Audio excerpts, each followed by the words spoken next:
past, please think of the future. Thank you very much, sir. Sri Vaiko.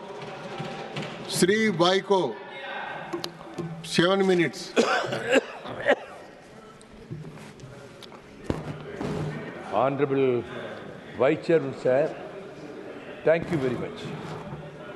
First of all, I would say that Article 356 of the Constitution, which is being misused by the Union government, threatening the state government, should be deleted. The government is weaponizing this article to topple the elected government in the states. Originally, when the Constitution was adopted, the subjects education and agriculture were in the state list.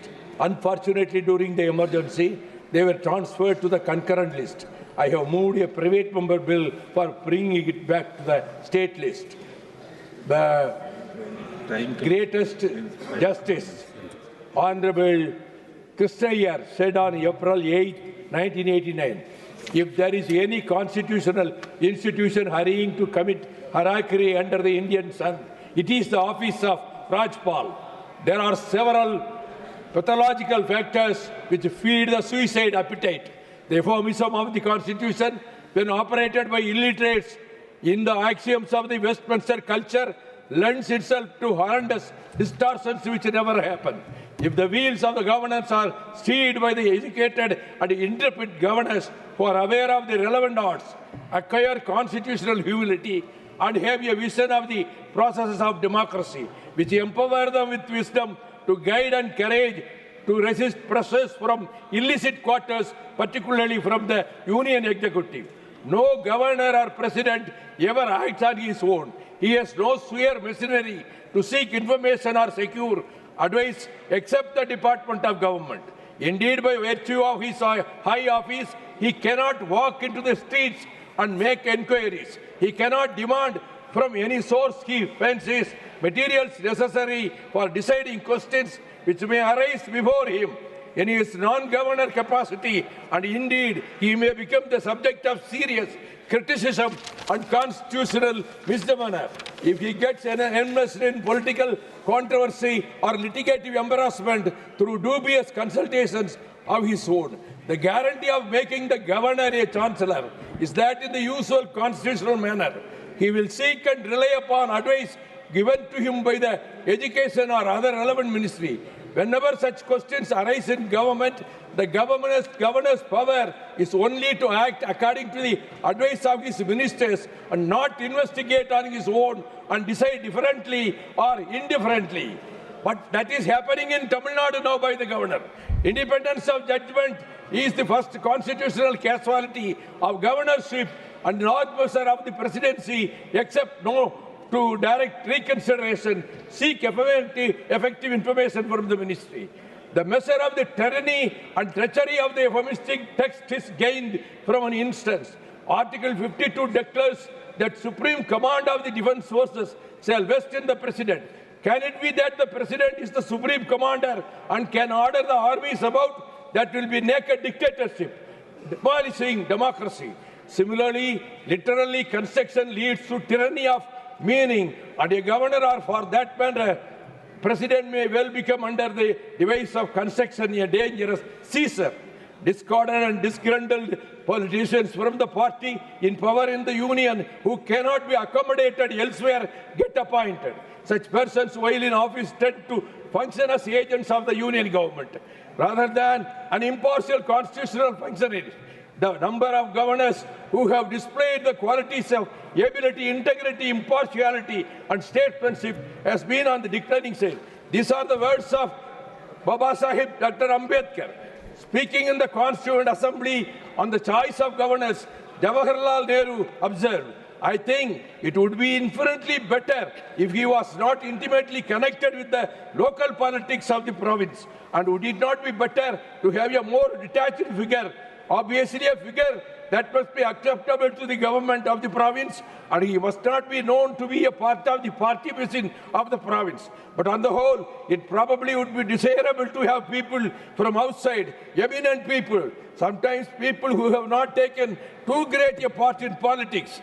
Politicians would probably like a more active domain for their activities But there may be eminent educationists or persons eminent in other walks of life who would naturally, while cooperating fully with the government and carrying out the policy of the government, it is obviously desirable that eminent leaders of minorities, eminent leaders of groups should have a chance. I think will have a far better chance in the process of nomination than in the election.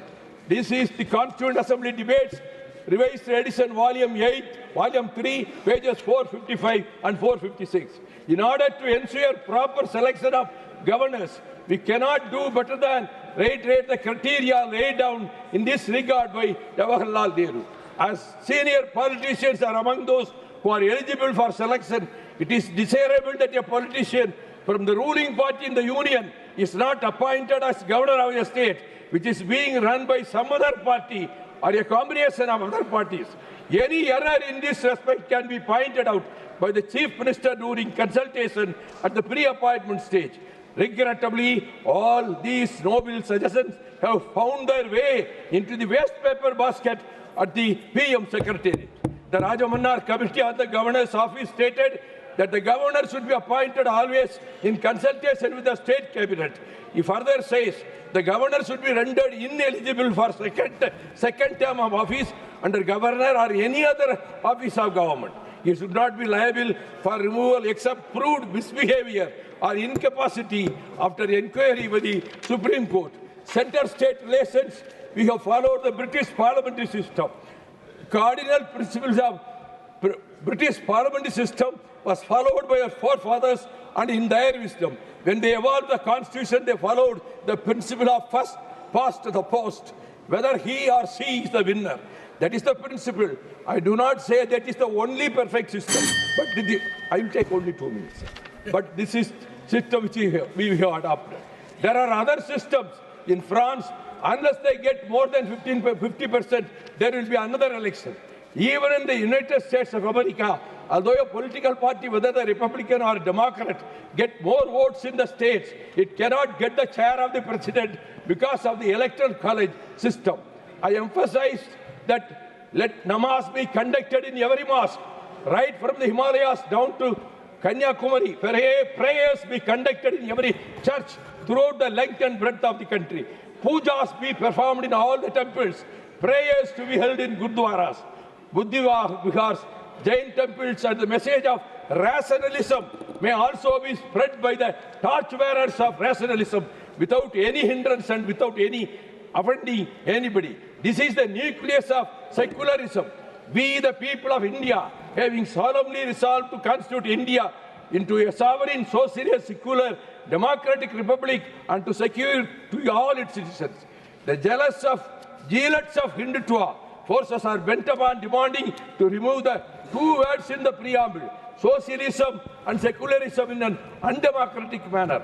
I remember the words of Arinyar Anna in the Rajya Sabha made in '63. I can never forget that I have got a holy language called Tamil. I will be never satisfied and I cannot be contained till that language in which my forefathers spoke, in which my poets have given sermons and scriptures, in which we have... Mr. Vaiko, please. I will be concluding, sir. I will be concluding, please. The literature and inexhaustible language, knowledge, will find a due place as one of the official languages of the Union of India. The government should set up a committee to study the feasibility of treating all the 22 languages included in the 8th schedule of the Constitution on official languages.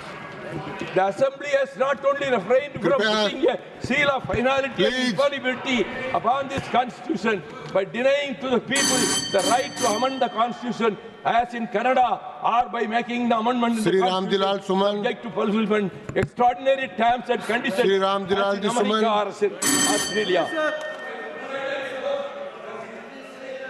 समाप्त हो गया माननीय सदस्य please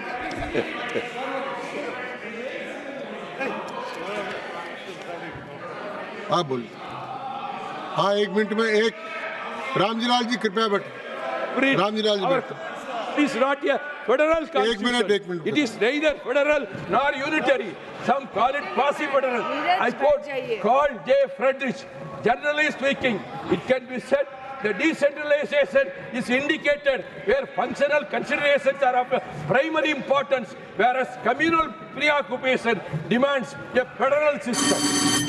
अब समाप्त कर please Could you give me one? Please okay thank you धन्यवाद श्री रामजीलाल जी सुमन 10 minutes you got 10 minutes, sir.